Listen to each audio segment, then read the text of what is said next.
Hoje lançamos o nosso último episódio do ano, Independência ou Morte. É uma grande honra ter chegado até aqui com vocês. Ano passado existiu o sonho de levar para milhões de brasileiros as informações que constantemente nos eram sonegadas. Graças a você, já foram produzidos 10 documentários totalmente gratuitos, 220 horas de aula envolvendo mais de 120 especialistas. 10 milhões de pessoas assistiram o nosso conteúdo.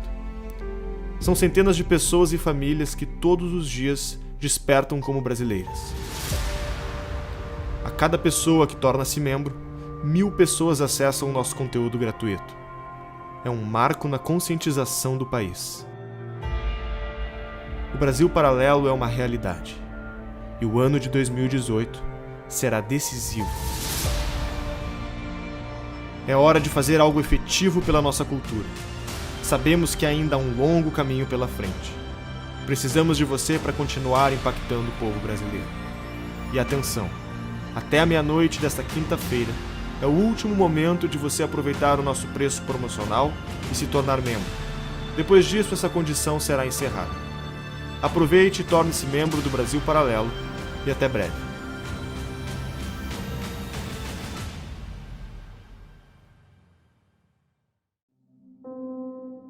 A verdadeira felicidade está na própria casa, entre as alegrias da família.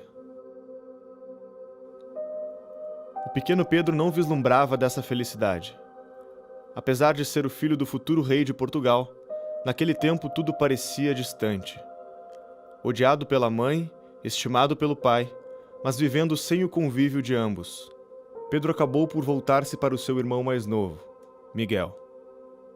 Seus pais moravam separados e em lugares diferentes. O contato com a família era raro. Pedro e seu irmão moravam num palácio com a avó, que sofria de doenças mentais. Os quartos e salas enormes, móveis antigos, janelas fechadas, a solidão e os gritos da avó ecoavam pelos corredores do extenso casarão. O pouco contato com as pessoas fez com que Pedro e Miguel desenvolvessem uma relação de amor e ódio um pelo outro. Compartilhavam a aparência, as feições e o temperamento impulsivo. Restando apenas Miguel para se relacionar, em meio à solidão e os surtos da avó, entre brigas e brincadeiras com o irmão, crescia o menino. Nos jardins do palácio, Pedro organizava pequenas tropas compostas por seus amigos e enfrentavam as tropas inimigas do irmão, sendo Pedro quase sempre o vencedor da brincadeira. Mal sabiam eles que essas batalhas de faz de conta seriam o prelúdio de uma disputa real.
O Dom Pedro I ele nasce no Palácio de Queluz, na Sala Dom Quixote, 12 de outubro de 1798.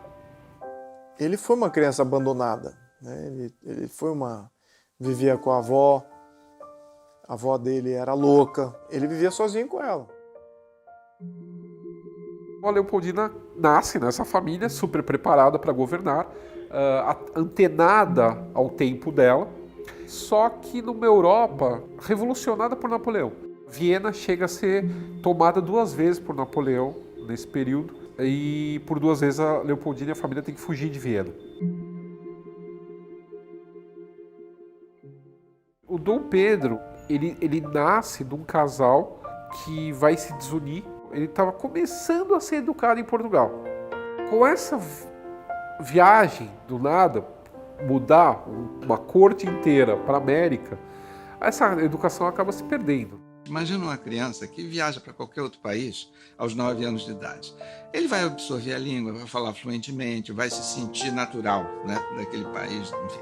E foi o que aconteceu com Pedro I. A molecada de São Cristóvão ia para a rua, brincava com ele. Então ele teve realmente uma ligação muito forte com o povo no Brasil, com a cidade, né, do Rio de Janeiro. E a Leopoldina, ela, mesmo nessa balbúrdia que foi essa infância dela, com a perda da mãe, depois a perda da madrasta, ela recebe uma educação esmerada, uma educação como era imaginado que uma Habsburgo teria. Uma das disciplinas que os príncipes habsburgos tinham era fazer teatro. Por quê? Porque era a forma como você ia aprender a lidar com o público, que era o seu povo. Por aí você já começava a saber como se portar, como falar, como ser uma figura pública. Além de outras matemática, coisas que na época nem geometria, coisas que na época eram só homens, matérias para homens. Mulher não aprendia isso, mas as mulheres habsburgas aprendiam. Que os outros vão ter que guerrear para conquistar, eles vão conquistar pelo casamento, pelo amor, por Vênus. Então eles começam a criar as melhores princesas na arte de se governar. O casamento dinástico entre 2 famílias é um tratado diplomático. Ponto. A Leopoldina, ela está imersa dentro de uma sociedade que está vivendo o início do romantismo. Chega uma joia para ela, que é um colar de diamantes, com um medalhão onde tem a miniatura do Dom Pedro, a esfinge do Dom Pedro pintada nesse medalhão. Todo mundo na corte fica embasbacado com o tamanho dos diamantes, e ela só está fixada na imagem do príncipe dela, né? Então ela se apaixona pelo moço do retrato. A festa de casamento que ocorre em Viena era chamada de festa brasileira, não era festa portuguesa, porque os austríacos estavam casando, na verdade, com o Brasil, com essa esperança desse império nos trópicos, né? O João VI manda navios portugueses para Livorno para pegar a futura rainha de Portugal, como eles acreditavam, né? E aí é bonitinho ver o encontro dos dois, né? É 2 jovens totalmente tímidos, sabe? Os dois, um olhando pro pé um do outro, sabe? Assim, tipo, e aí dá uma olhadinha assim de rabo de olho para ver, né, como que é a pessoa que tá. Isso logo quando eles se encontram no navio que trouxe ela. Vestida com um manto de seda branco, bordado de prata e ouro, um fino véu lhe recaía sobre o rosto. No pescoço portava um colar que, apesar da imponência, chamava atenção não pelos brilhantes, mas pelo retrato feito em ouro com o rosto do marido. Foram meses idealizando sua vida com o homem do retrato que agora a abraçava. Em pouco tempo nascia a primeira filha, Maria da Glória. Foi motivo de grande felicidade para o casal.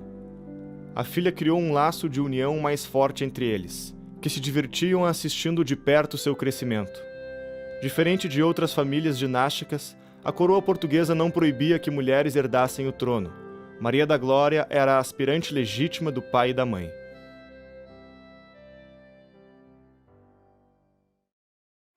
Nem tudo eram sorrisos. A medicina ainda não avançada na época fez com que a princesa e Dom Pedro viessem a perder um filho bebê e outro ainda em gestação. As mortes prematuras de 2 filhos seria o preâmbulo de um ano conturbado.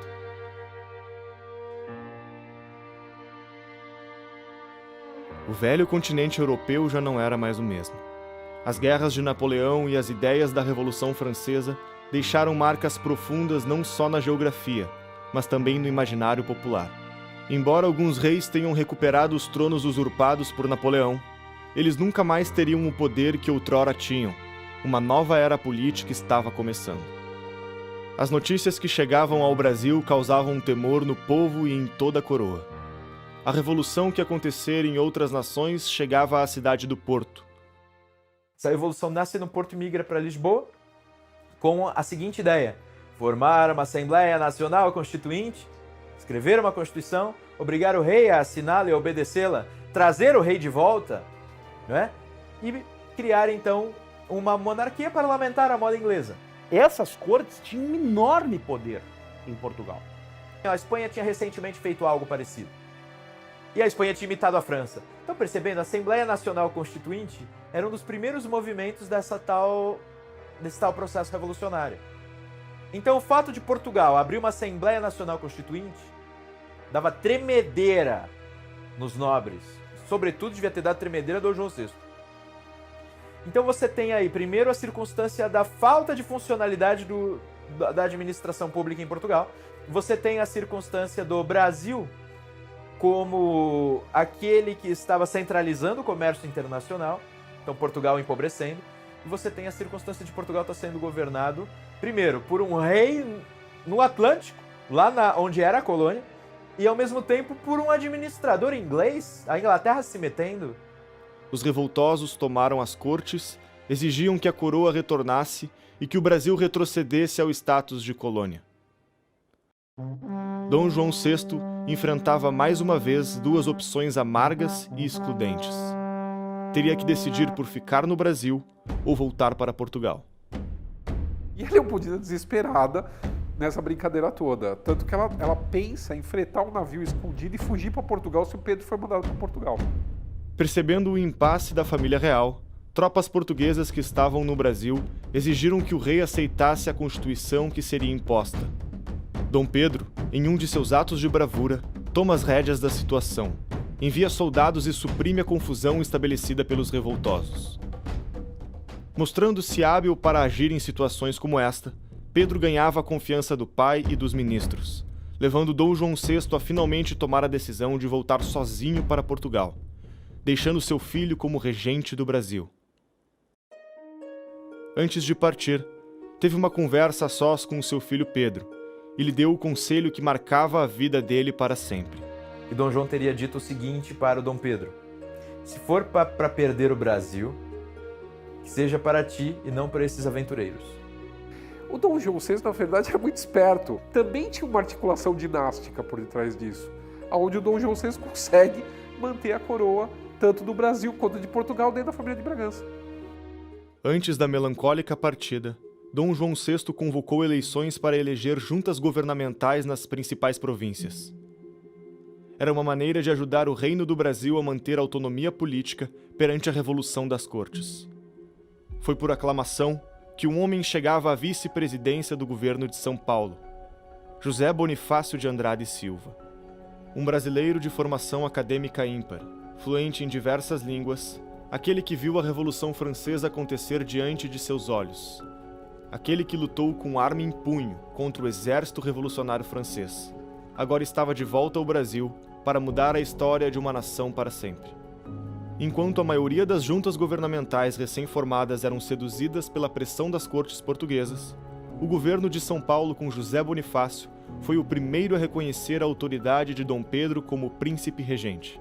Tal feito chamou a atenção do príncipe, que escreveu para o seu pai a respeito do homem que reputava ter garantido a tranquilidade da província de São Paulo.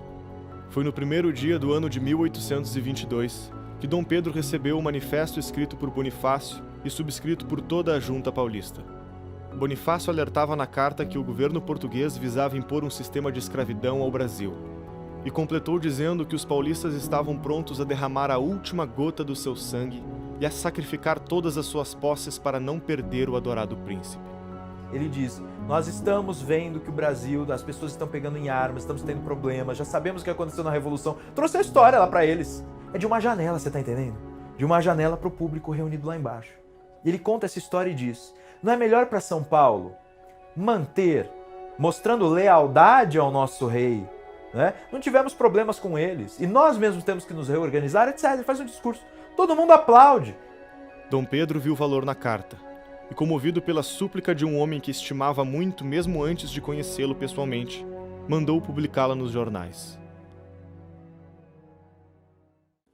Após a carta de Bonifácio, houve uma mobilização geral da sociedade civil para que Dom Pedro permanecesse no Brasil.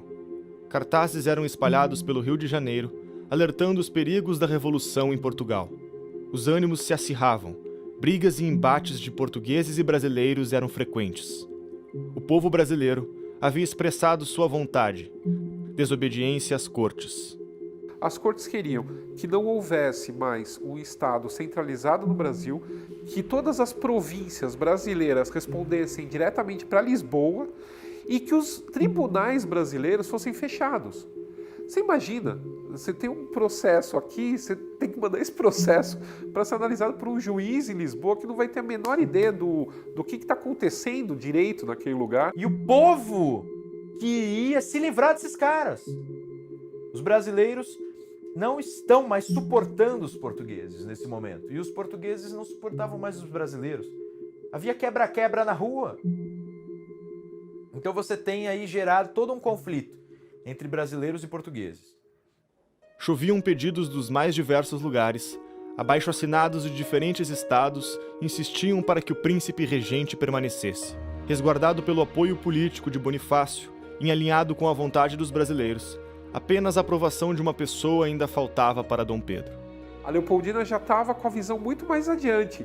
Ela via que se cumprisse o que as cortes queriam de eles pegarem o próximo navio e voltarem para Portugal, as coisas aqui no Brasil iam desandar de tal forma que provavelmente isso tudo teria virado a mesma coisa que virou as colônias espanholas na América.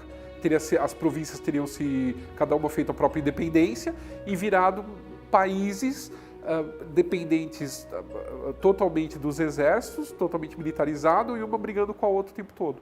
Então isso tudo não servia mais para o Brasil, que já estava sentindo esse gosto de ser um Estado administrativamente independente desde a época do Dom João. Então, e ela vendo isso, ela já começa essa articulação para não sair daqui.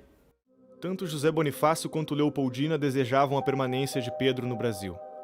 Ambos acreditavam que, se caso o príncipe voltasse para Lisboa, o país não seria capaz de resistir ao furor revolucionário. O extenso território não suportaria a vacância do governo central em 1822. O Brasil ainda era suscetível a movimentos rebeldes e independentistas, que mergulhariam o reino em um caos político e social, assim como aconteceu nos territórios vizinhos da América Espanhola. Se houver uma revolução no Brasil, o Brasil se esfarela, se divide, para ver como tinham sido os vizinhos dos países hispânicos. Qual vai ser, na mente de Bonifácio, daí a gente começa a interpretar o que ele achava da Revolução Francesa. Na cabeça dele, se deixasse ocorrer o rio de sangue, o que ia acontecer na cabeça dele? Iam vir uns malucos que iam governar, o rio de sangue ia aumentar, ia ficar ainda mais caudaloso, ia dar tudo errado, o Brasil ia se quebrar em pequenas republiquetas que mal iam se governar a si mesmas. Você percebe pelos escritos do Bonifácio. Precisamos evitar que o Brasil tome o rumo da América Espanhola e da Revolução Francesa. Tá claro o que ele pensa. Acabou. O que ele pensa da Revolução Francesa? Uns anarquistas loucos, carbonários, sanguinários, tá entendendo? O que ele pensa das revoluções da América Espanhola? Revoluções mal encaminhadas, que fizeram com que um grande território, um poderoso território, se quebrasse em pequenas republiquetas. As ameaças a Dom Pedro vindas das cortes eram frequentes, e o príncipe oscilava entre as escolhas. A questão se tornou irremediável quando as cortes dissolvem o governo e ordenam mais uma vez a volta do regente. Daí, o José Bonifácio, no momento em que o Dom Pedro tinha sido praticamente ameaçado pelas cortes a voltar e ele diz eu vou, o José Bonifácio lhe escreve uma carta, muito mal criada, na qual ele diz que se você tem honra de homem e de príncipe, deve ficar. Se não ficar, você vai ser o responsável pelo rio de sangue que vai correr aqui. Ao mesmo tempo, a Leopoldina, nesse momento, ela diz o seguinte, eu não posso ir, eu tô grávida. E ela estava grávida de novo. Então você percebe assim, Bonifácio e Leopoldina entrosados mesmo antes de se conhecer. E ao mesmo tempo, a população.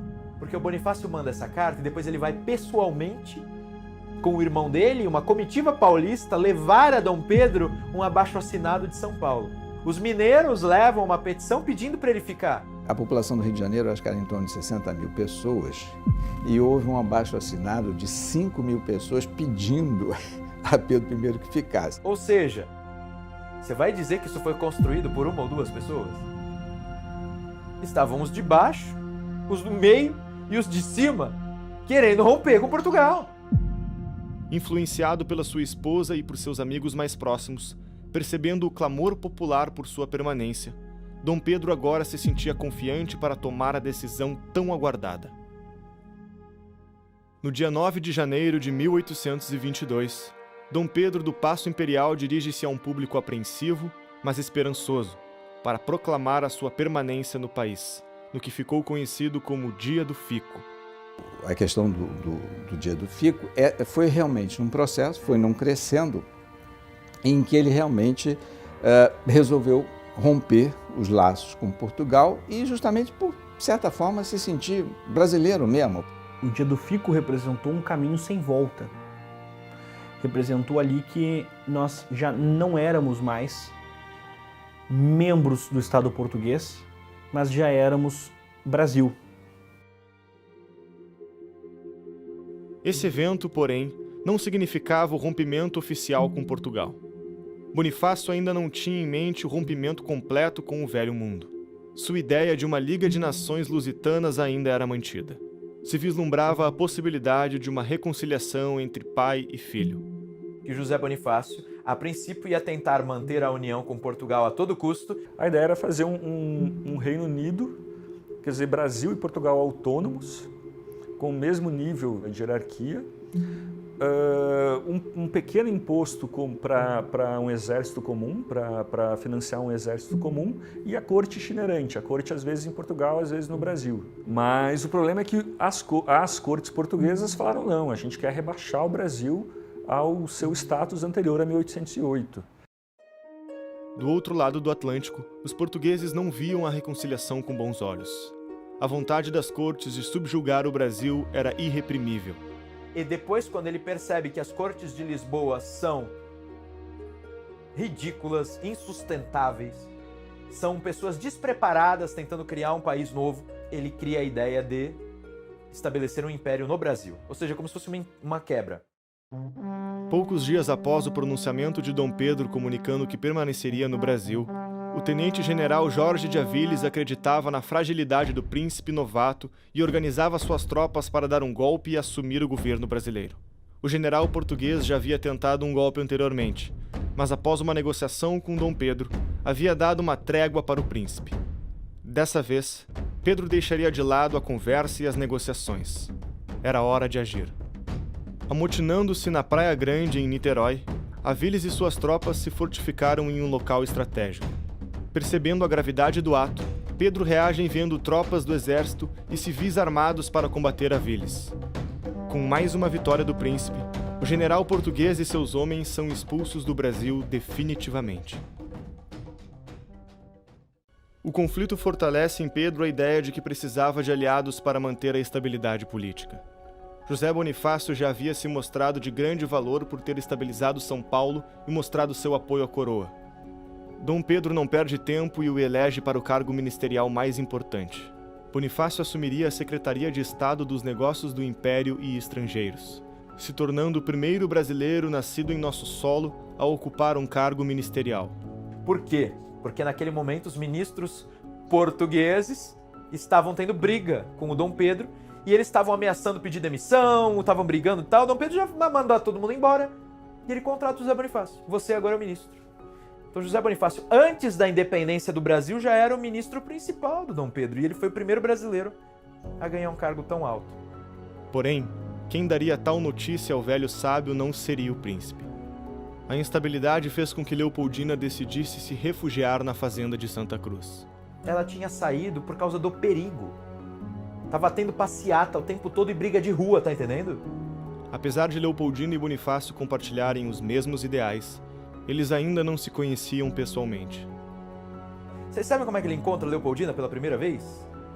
Ele tá indo levar as assinaturas dos paulistas para o Dom Pedro e ela estava instalada numa fazenda distante da capital.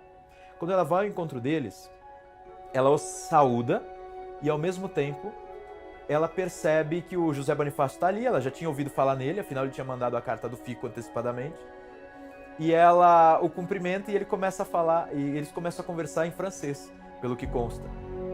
talvez ela tenha começado a falar com ele em francês. Por quê? Porque ela sabia que ele passou um tempão na França. E depois eles mudam para alemão, porque provavelmente ele passou para o alemão percebendo o seguinte, não precisa ser em francês, pode ser em alemão. E ela teria ficado felicíssima de conversar com ele em alemão, quando eles se encontram com uma princesa culta, que está percebendo o que Portugal está fazendo, vai saudá-los a cavalo grávida. E faz questão de dizer para eles, eu tô com vocês, acredito no que vocês acreditam. Então assim, eles ficam encantados com ela. A princesa causou comoção ao relatar o que pensava dos acontecimentos recentes e pela maneira carinhosa que falava. Arrancou lágrimas de Bonifácio e de sua comitiva. Foi nesse encontro que Leopoldina informou que o seu marido havia escolhido Bonifácio como seu mais novo ministro e que receberia a informação assim que encontrasse Pedro no Rio de Janeiro. Ele nega a princípio. Ele diz que não quer. É preciso que o Dom Pedro encha a paciência dele, que a Leopoldina peça a ele. Aí ele aceita o cara. E ela só diz uma coisa, que é o que foi registrada. Eu nunca tive uma impressão tão forte, tão arrebatadora quanto a que eu tive ao conversar com aquele José Bonifácio. Ela percebe um gigante ali, tá entendendo?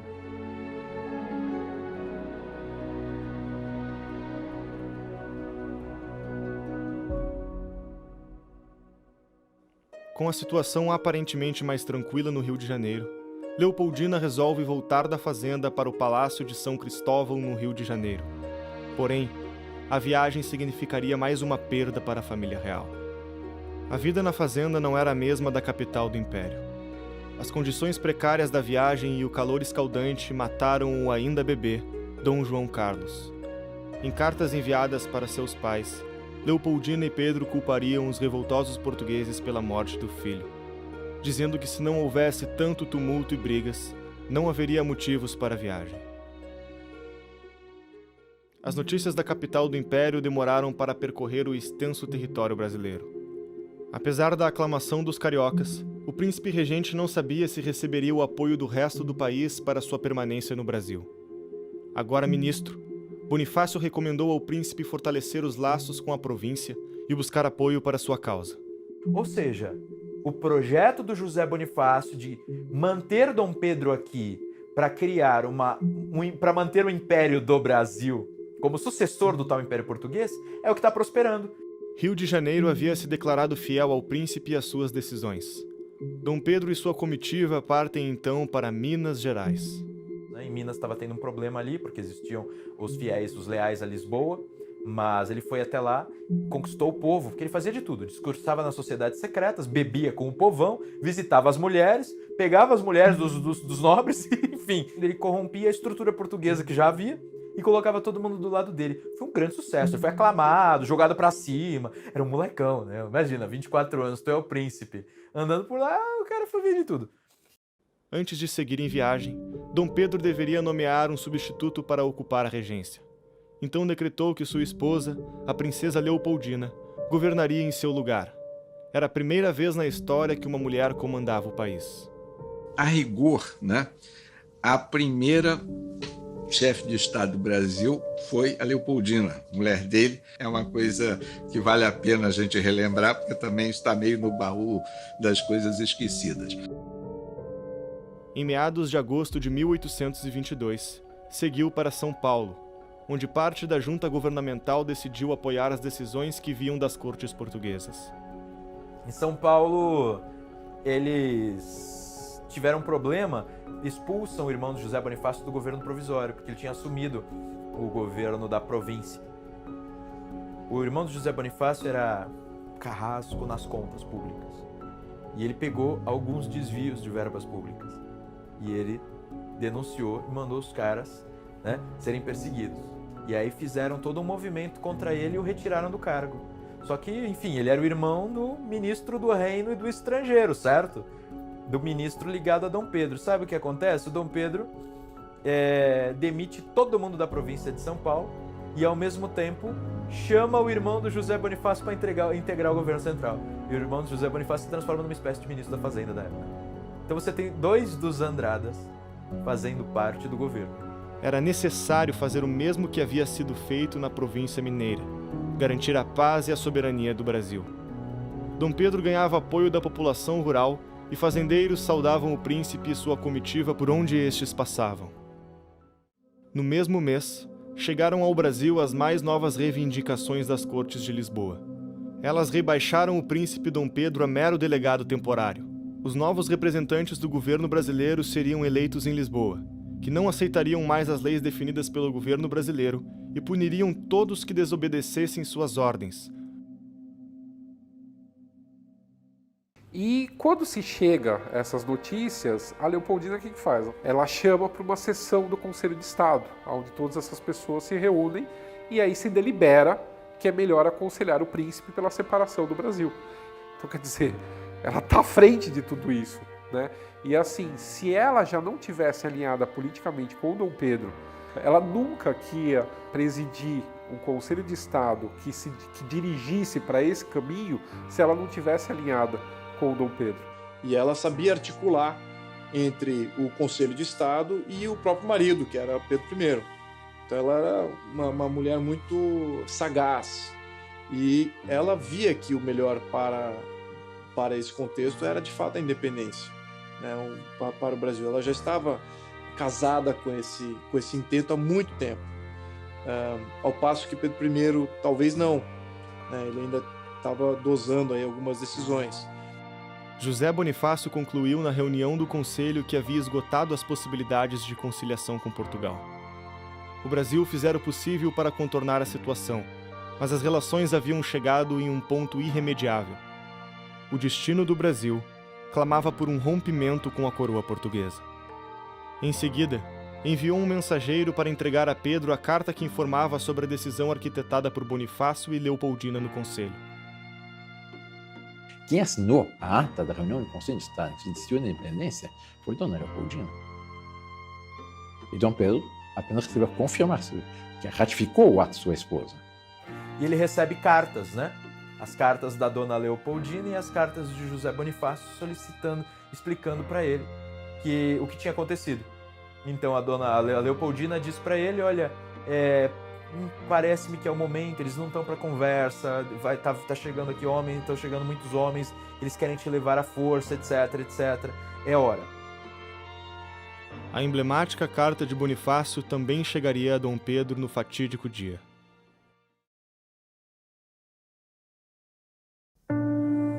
Senhor, as cortes ordenaram a minha prisão por obediência a Vossa Alteza.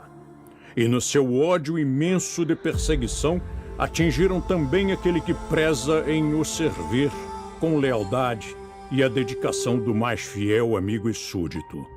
O momento não comporta mais delongas ou condescendências.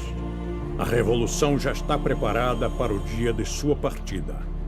Se parte, temos a revolução no Brasil contra Portugal. E Portugal atualmente não tem recursos para subjugar um levante que é preparado ocultamente, para não dizer quase visivelmente. Se fica, tem Vossa Alteza contra si o povo de Portugal, a vingança das cortes, e direi até a deserdação, que dizem já estar combinada. Ministro fiel, que arrisquei tudo por minha pátria e pelo meu príncipe, servo obedientíssimo do senhor Dom João VI, que as cortes têm na sua detestável coação, eu, como ministro, aconselho a Vossa Alteza que fique e faça do Brasil um reino feliz, separado de Portugal, que é hoje escravo das cortes despóticas.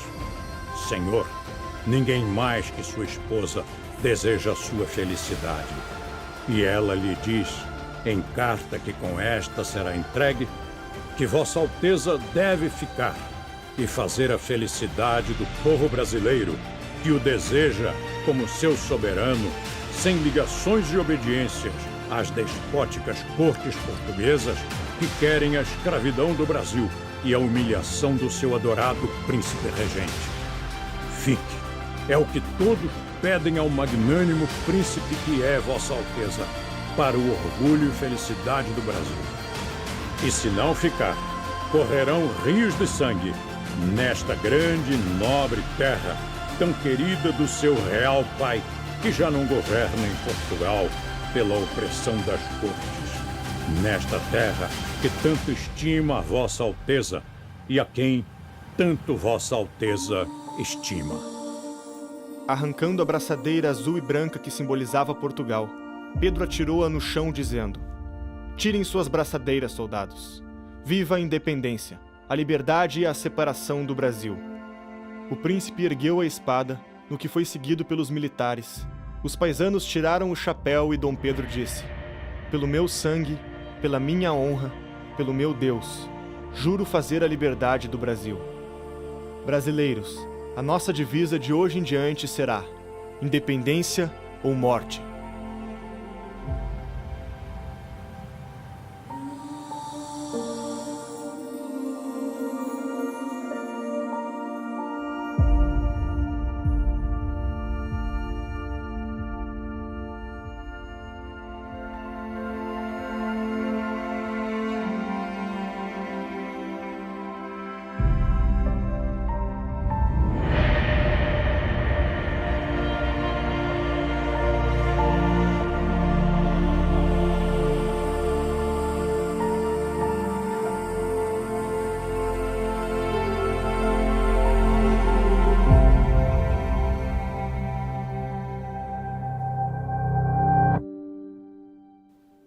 E ao invés de deixar com que o Brasil se desmantelasse como pequenas províncias lideradas por caudilhos, Dom Pedro I consegue, a partir de sua força simbólica, escorado ele por grandes políticos, manter o Brasil com a continentalidade que tem. Eu vejo, inclusive, como uma medida acertada de Dom Pedro I, como um êxito, não só dele, mas de homens como, por exemplo, Bonifácio, de mulheres como, por exemplo, a própria Leopoldina. A independência do Brasil é mais similar à independência dos Estados Unidos, da América, e não às independências, os movimentos independentistas da África, por exemplo, na década dos anos 60. Ou seja, não foi o invasor que invadiu, conquistou os brasileiros e aí eles se revoltaram contra o invasor. Os portugueses que conquistaram vieram para cá, aí alguns deles se revoltaram contra a Madre Pátria. Aí teve uma cisão, foi exatamente o que aconteceu nos Estados Unidos, só que lá é explicitamente chamado de secessão. Nossa independência foi muito mais uma emancipação de um filho que se tornara maior, aliás, muito maior que o pai, do que guerras fratricidas, como foram nossos vizinhos hispano-americanos. Como ficou muito claro para a sociedade, para essa elite intelectual, econômica e política brasileira, que a volta de Dom João VI seria um retorno àquele estágio anterior, eu acho que isso acendeu, inclusive no próprio Dom Pedro I, que se sentia brasileiro, essa necessidade do Brasil se tornar um país independente. Enquanto Dom Pedro e sua comitiva retornavam de São Paulo para o Rio de Janeiro, a organização do mais novo Império das Américas começava pelas mãos do ministro Bonifácio e da agora Imperatriz Leopoldina. Ela, junto com Bonifácio e o artista francês Jean-Baptiste Debré, idealizaram e desenharam o que seria a bandeira do Império do Brasil. A bandeira uniria o verde da família Bragança e o amarelo da família Habsburgo. No coração da bandeira estava a cruz da Ordem de Cristo, símbolo do começo da trajetória de homens destemidos que um dia cruzaram o Atlântico e encontraram o paraíso tropical. Aqueles que primeiro chegaram aqui não poderiam imaginar o destino que a cruz trazida por eles teria, e agora lá estava ela. Após séculos de histórias de batalhas, presente na bandeira hasteada por um povo finalmente independente.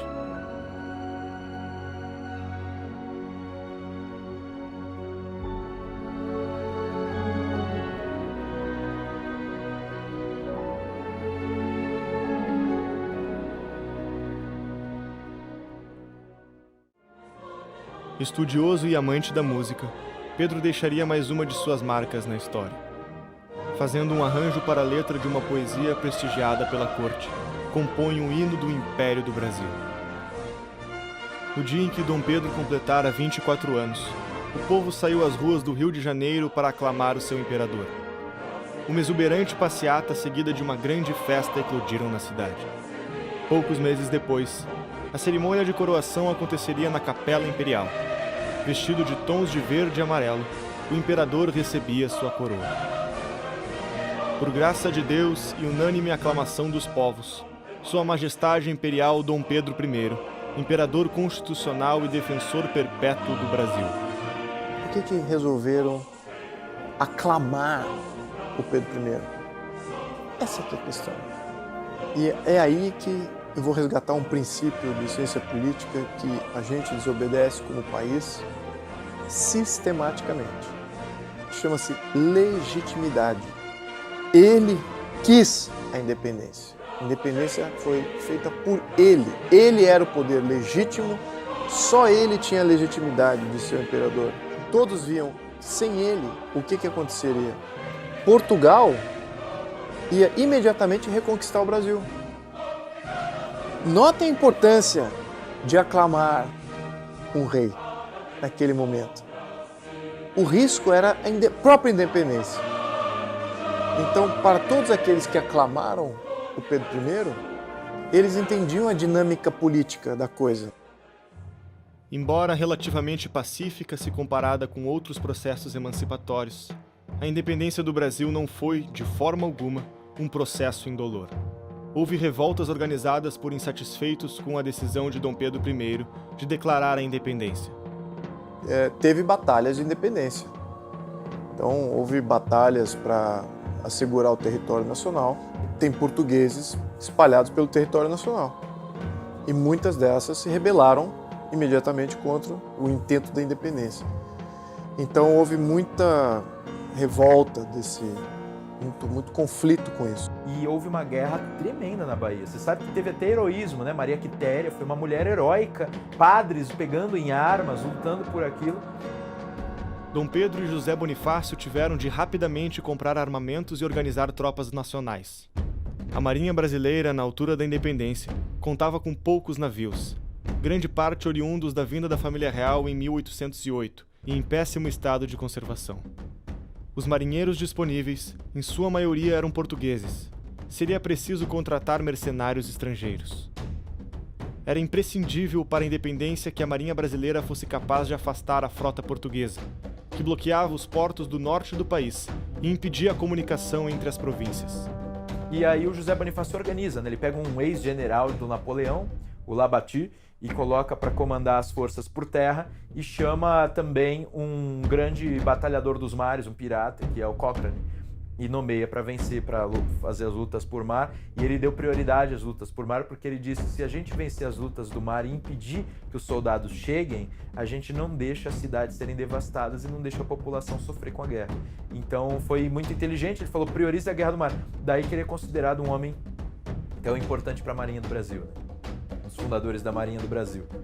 Então aí ele equipa demais a Marinha era a prioridade, mas vence as batalhas em terra também. Então foi sobretudo na Bahia, na região de hoje a gente tem Piauí e Maranhão, que teve a maior parte das lutas. As batalhas de Genipapó, de Pirajá, de Itaparica e o cerco de Montevidéu são alguns dos diversos confrontos sangrentos entre patriotas e portugueses, que jamais devem ser esquecidos. Porque o Brasil só encerrou o processo em 25, com aquele general Madeira, lá na Bahia, que pouca gente sabe que morreram ali quase 5 mil pessoas. Considerando que o Brasil naquela época tinha 4 milhões de pessoas, pouco menos de 4 milhões de pessoas, é um número bem expressivo. É bastante gente.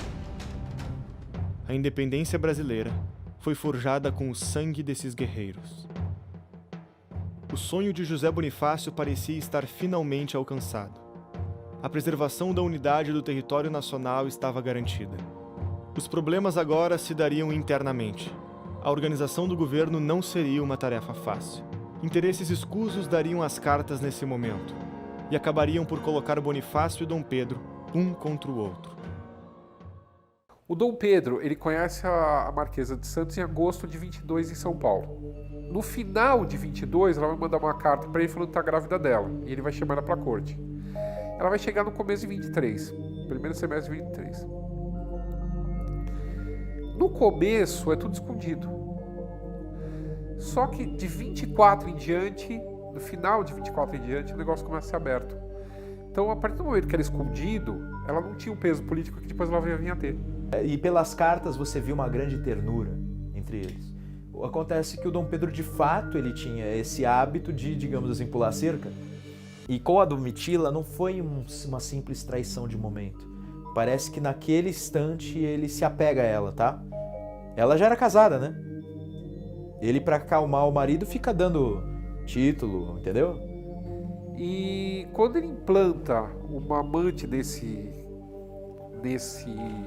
molde no Brasil, ele acaba dando um peso político a essa amante. Acaba tendo duas cortes, acaba tendo a oficial e a paralela, aonde fazia-se negócio em ambas. Bonifácio, como figura paterna de Dom Pedro, assiste de perto a má influência que a amante Domitila exercia sobre o imperador. Tentou aconselhá-lo diversas vezes a desistir do relacionamento, mas Dom Pedro, cego pela paixão mordaz, se voltava contra aquele que o ajudara a conquistar a tão aguerrida independência. A vida pessoal de Dom Pedro começava a interferir na estabilidade do império. E ele marcava reuniões, Dom Pedro sumia, ele tava não sei onde, ele tava dormindo, ele não aparecia, e ele começou a ficar nervoso, tá entendendo? E ele começou a brigar com o Dom Pedro, e o Dom Pedro começou a ficar contra ele, dizendo: você quer mandar no meu lugar, quer tomar o meu... Era a ideia que a Domitila punha na cabeça dele. Aí ele pede: você tá falando isso? Então, demissão. Ele pede demissão e sai. O Dom Pedro tem a cara de pau de mandar uma carta pro Bonifácio: quem eu nomeio pro lugar que eu não sei? Vocês acreditam? E aí o Bonifácio dá uns: olha, pode ser esse, pode ser aquele não. E dá a dica ainda, né? Aí a Leopoldina fala: você tá louco, Pedro? Chama esse cara de volta. Dom Pedro vai lá, ajoelha, tá entendendo? Olha só. Pede: por favor, eu não sei o que fazer. Preciso de você. Aí ele volta: então agora vai ser do meu jeito? Aí ele vai. E o Brasil se tornou independente e não tinha uma ordenação jurídica. É claro que o imperador pensou: a primeira coisa da qual nós precisamos é uma Constituição. Então você tem, nesse momento do Primeiro Império, alguns desafios. Então o primeiro desafio era montar o governo.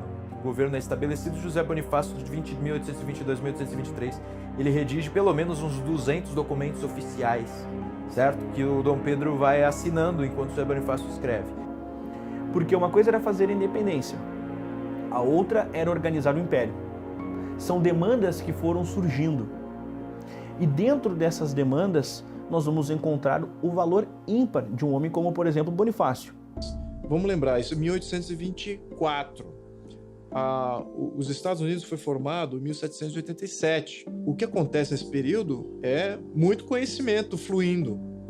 E José Bonifácio, então, tem o benefício de ter tido a experiência norte-americana, também a francesa. Então ele tinha já o benefício das duas experiências, qual que dá certo, qual que não dá certo, etc. Então os debates fluíam, estamos falando aí de muito tempo. Ele era uma pessoa muito erudita. E daí surge uma discussão sobre a Assembleia Constituinte, aparece o mesmo medo. José Bonifácio e Leopoldina não querem abrir a Assembleia Constituinte porque pensam que vai surgir de novo um ímpeto revolucionário, e ela dizia: Dom Pedro, ele está muito estimulado, muito louco pelas novas ideias, e as novas ideias não são tão boas e podem até acabar conosco. O fato é que ele abre a Assembleia Nacional, a Assembleia Constituinte, e não dá tão errado assim. Ele faz uma besteira muito grande, que José Bonifácio se revolta absurdamente. O grupo maçom dá para ele folhas em branco para ele assinar: nós vamos redigir a Constituição aqui. Então assina. Dom Pedro assina. José Bonifácio fica revoltado. Fala para ele ir lá, pegar de volta e rasgar aquela porcaria toda.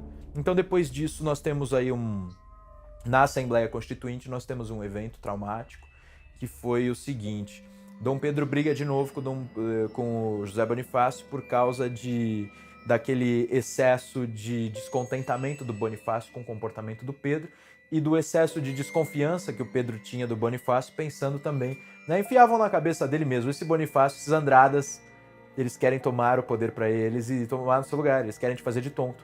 E ele percebeu mesmo que o projeto de Constituição que estava sendo desenhado na Sociedade Secreta do Bonifácio tinha 4 poderes. Tinha o Império pairando acima. Depois tinha os 3 poderes tradicionais, que era chamado Judicial, Executivo e Legislativo. O Império era simplesmente... ele é o Império, ele fica lá quieto, parado, e não influi em nada. O Dom Pedro faz o quê? Bota o exército, fecha a Constituinte e exila os Andradas. Acabou, agora não vai ter mais isso. Monta o conselho chama quem ele quer e diz, agora escreve aí a Constituição. Aí pega o rascunho dos caras e diz, arruma para eu ter poder. Então, quando o imperador recebe o texto, o projeto de Constituição do Império das mãos do deputado Antônio Carlos, ele vê que aquilo ali, do ponto de vista, claro, do seu ponto de vista a respeito do Brasil e das necessidades do Brasil, não era satisfatório, né? Então monta-se um Conselho de Estado e o Conselho de Estado aí sim faz a redação da Constituição do Império. E daí há uma quebra mesmo, os Andradas se demitem do governo. Até a camareira da Leopoldina era uma Andrada, ela se demite, toda a família pede demissão. Mas não me parece que a briga pessoal fosse suficientemente capaz de levar a esse rompimento absoluto. Com certeza foi um rompimento que se deu também por cosmovisão, por visão de império, né? A visão de império do Dom Pedro I, ela coincidia com a visão de império do Bonifácio, mas divergia em outros aspectos. Daí eles se inspiram em Benjamin Constant, né? O Benjamin Constant, que é um teórico francês, que cria a figura do poder moderador. Aí o poder moderador tem influência sim. É claro que Dom Pedro I promoveu uma hipertrofia na redação que deu a Constituição, uma hipertrofia do poder moderador. E vamos lembrar também, no contexto, não existia esse negócio de politicamente correto naquela época, né? Quando alguma coisa era para ser nomeada ditatorial, se dizia, isso é ditatorial. Então, o poder moderador não é ditatorial, ele é moderador. Então, no fundo, o que esse poder fazia? Era moderar, era negar ações dos demais poderes. Então, ele limitava os demais poderes. Nós conseguimos formar, em 1824, a primeira Constituição escrita no mundo com 4 poderes. E nós tínhamos, durante o século XIX, uma Constituição, sob o ponto de vista de organização das instituições, muito superior a essa Constituição que temos hoje. Ela entregava esses poderes agora a outros 2 poderes, o poder da democracia e o poder da aristocracia. Essa Constituição de 1824, ela tinha preceitos liberais, apesar de ter sido outorgada de forma até um tanto violenta pelo imperador. Mas o espírito que regia a ideia do imperador era um espírito de liberalidade. Perceba que há uma progressão, há uma jornada intelectual, constitucional, sobre como organizar esta independência. A primeira coisa, dia do fico. Depois, independência. Depois, Constituição. Depois, poder moderador. Não satisfeito em ter vencido a guerra constitucional contra o grupo de Bonifácio, Dom Pedro tomaria mais uma atitude. Desprezaria a amizade que nutriu com o patriarca da independência. Uma vez grandes companheiros, tanto estimados um pelo outro, agora se comportavam como inimigos. Vocês sabem que nesse meio tempo ele nomeia a Domitila como Marquesa de Santos. José Bonifácio diz, né, esse moleque desgraçado deu o título dela de Marquesa de Santos para nos humilhar. Ela pega a pátria dos Andradas, que ele chamava de Santos, e dá o título para aquela... Não preciso dizer, né? Ele usa uma palavra horrorosa. E ele ainda sugere qual será o brasão dela, né? Lá em Santos tem um lugar que tinha uma montanha com um formato meio esquisito que era chamado de pau grande. Ele diz o brasão dela tem que ser o pau grande. Então assim, o José Bonifácio fala isso, né? Deixa claro que ele não tem o menor respeito pela Domitila. Mas ela é nomeada Marquesa de Santos quase que numa provocação. Ela não era de Santos, né? A perda da amizade de Bonifácio não seria a única perda para Dom Pedro. Forçada a conviver com o amante do esposo na própria casa, Leopoldina sofreu calada em troca da estabilidade do império. Lembrando de tudo que aprendeu com sua família, manteve-se consciente de suas responsabilidades como imperatriz. Leopoldina resolve se fechar e amargurar em silêncio o desprezo do marido. O resultado seria uma profunda depressão e debilitação de sua saúde. Ela começa a passar mal no início de novembro de 1826. É chamado o médico que vai acompanhar ela o tempo todo. Ela escreve para o pai, pedindo para ele rezar por ela, e pela criança que ela está esperando. Está tendo uma guerra na Cisplatina, né, que hoje é o Uruguai. Eles estão querendo independência e o Dom Pedro está com tropas e com uma esquadra para levar reforços para a Cisplatina. Ele vai atrasar essa partida até dia 23, quando ela tem uma melhora. Quando eles se despediram, o Dom Pedro e a Leopoldina, ela teria dado uma aliança para ele, que eram 2 anéis que se juntavam. E aí um estava escrito Leopoldina e outro estava escrito Pedro. E ela falava que os 2 que tiveram desunidos na vida se pudessem se unir na eternidade, uma coisa assim.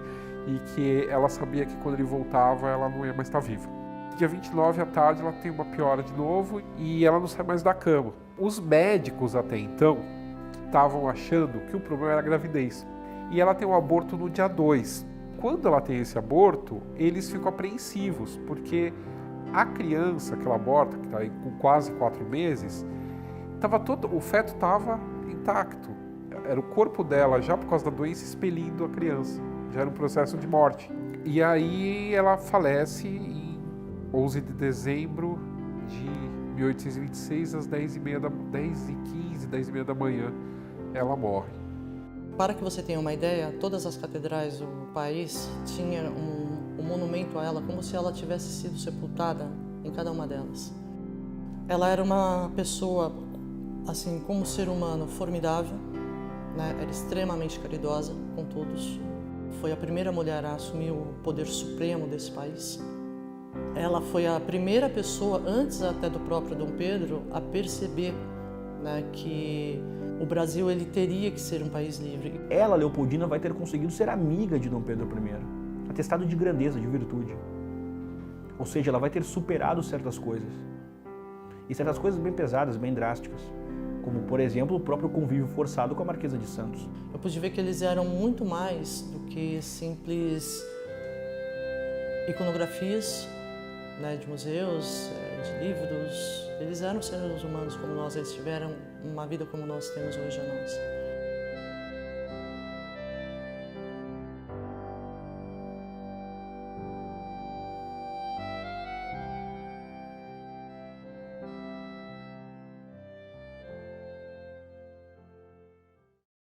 A popularidade de Dom Pedro estava deteriorada.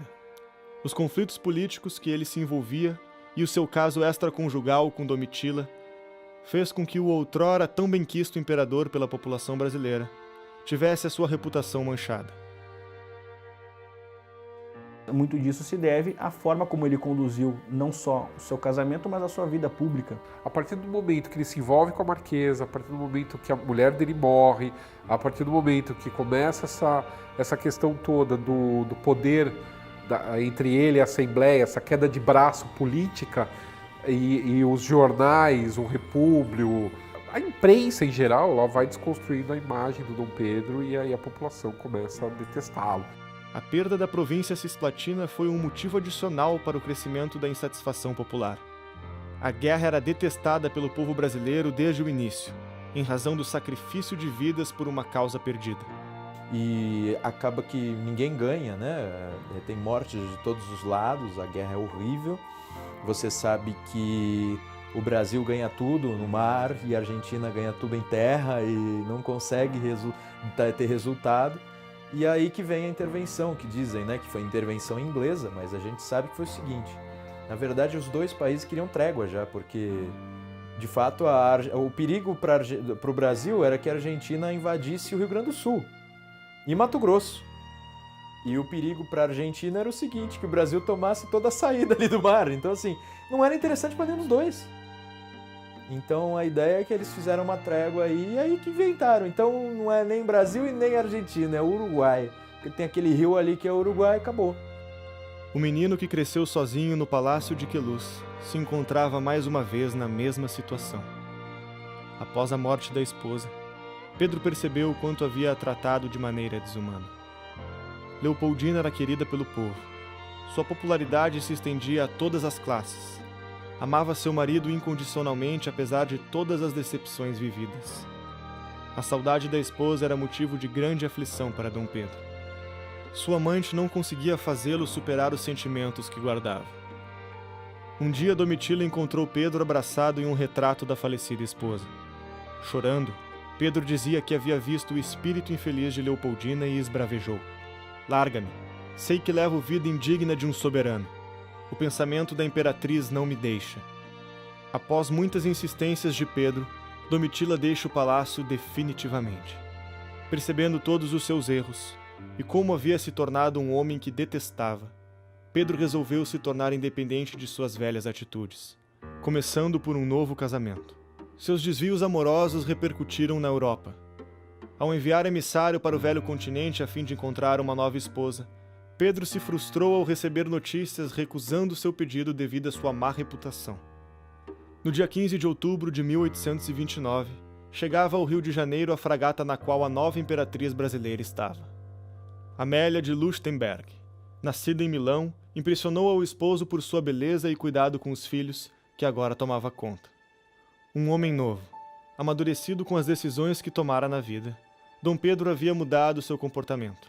Uma vez promíscuo, agora a fidelidade com relação à nova esposa se mostrava resiliente, trazendo a normalidade de volta à vida pessoal do imperador.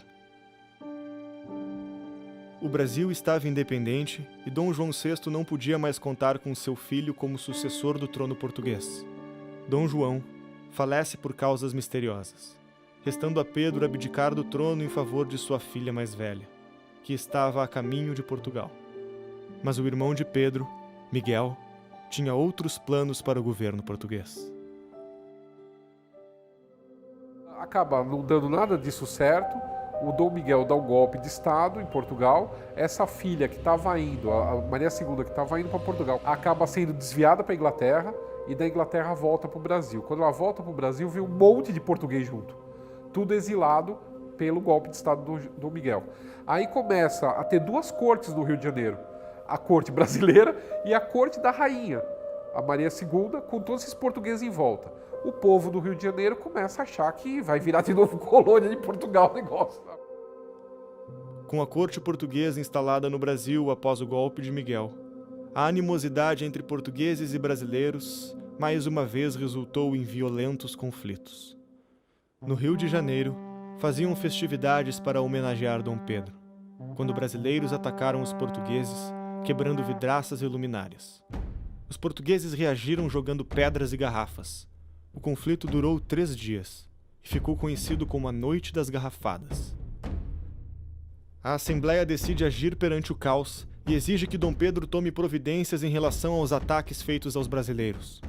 Dom Pedro ignora o pedido. A revolução estava pronta.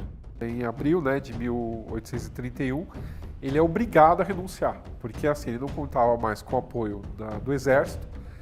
Estava tendo uma revolta no Rio de Janeiro, por conta que achavam que ele ia acabar com a Constituição, uma loucura, uma loucura fomentada pela imprensa, que acabou levando a população à rua e pressionando ele para renunciar.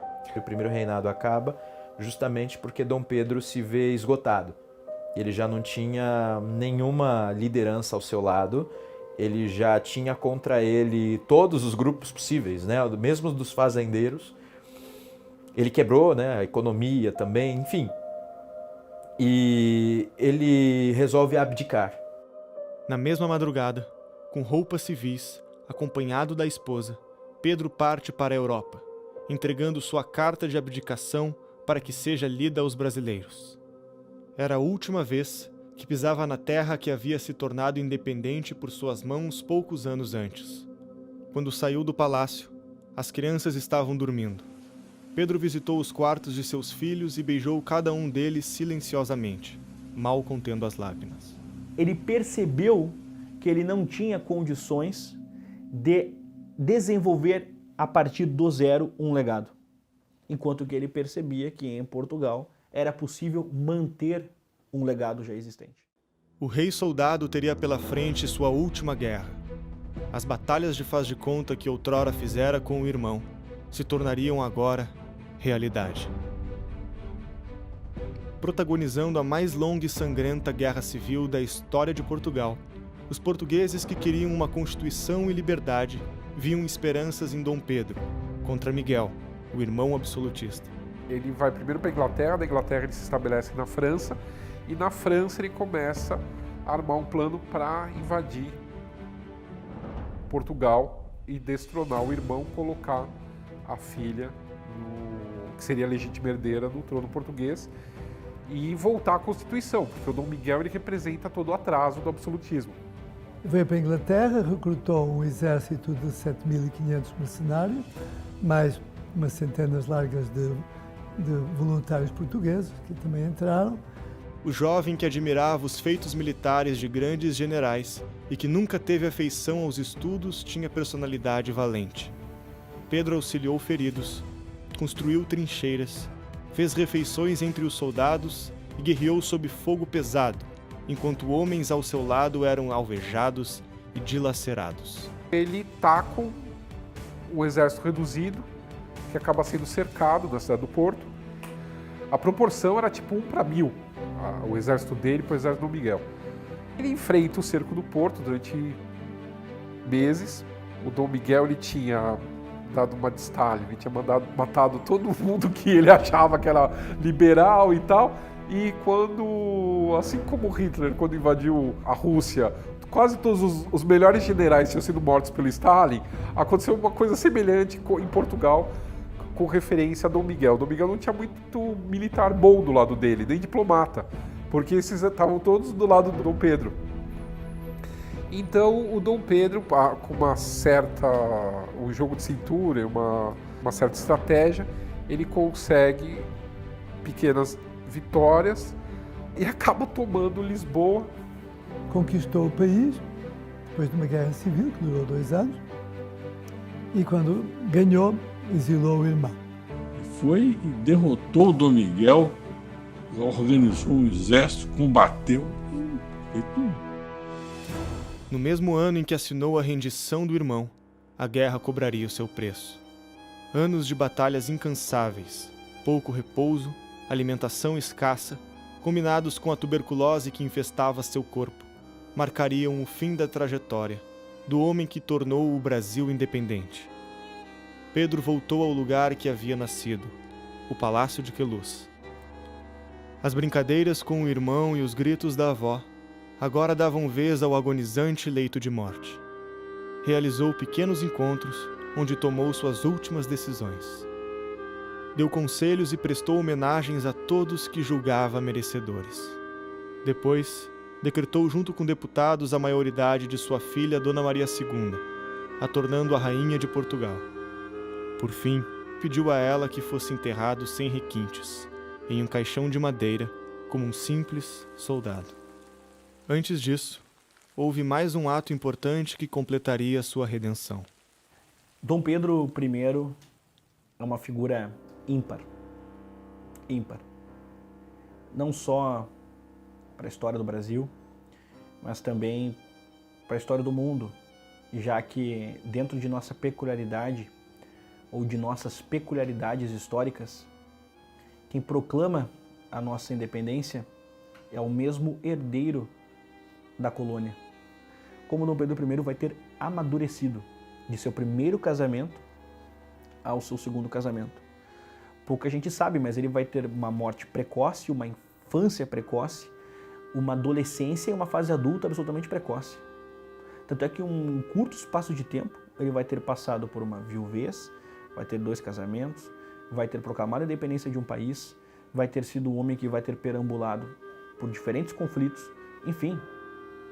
É uma figura que viveu uma vida turbulenta, a começar pelo próprio fato de que ele sai criança de um país e vem para outro. Bonifácio exilado estava vivendo isolado na França em condições muito precárias, pois o pequeno auxílio que o governo havia lhe prometido nem sempre era honrado. A última coisa que lhe havia sobrado era a companhia de sua querida esposa Narcisa Emília, que acompanhava o marido há quase 40 anos, em sua conturbada e memorável vida política. Em 1829, o casal recebeu permissão para sair do exílio e voltar ao Brasil. Era a esperança de uma nova fase na vida dos dois. De forma inesperada, restando apenas 2 dias para chegarem no Rio de Janeiro, Narcisa faleceu subitamente no navio. Os tempos eram difíceis para Bonifácio. A solidão e a tristeza assolavam o final de sua vida. para quem viveu uma vida intensa como a dele, marcada por grandes sacrifícios e vitórias. Esse não era o final premeditado. Pedro conhecia a dificuldade de ser imperador e acreditava que seu filho precisaria estar imbuído de valores que seriam os alicerces para se governar: honra, patriotismo e saber. Era preciso que a antiga profecia, em que o filho transcende o pai, fosse concretizada, e só havia um homem em que Dom Pedro poderia confiar o seu filho.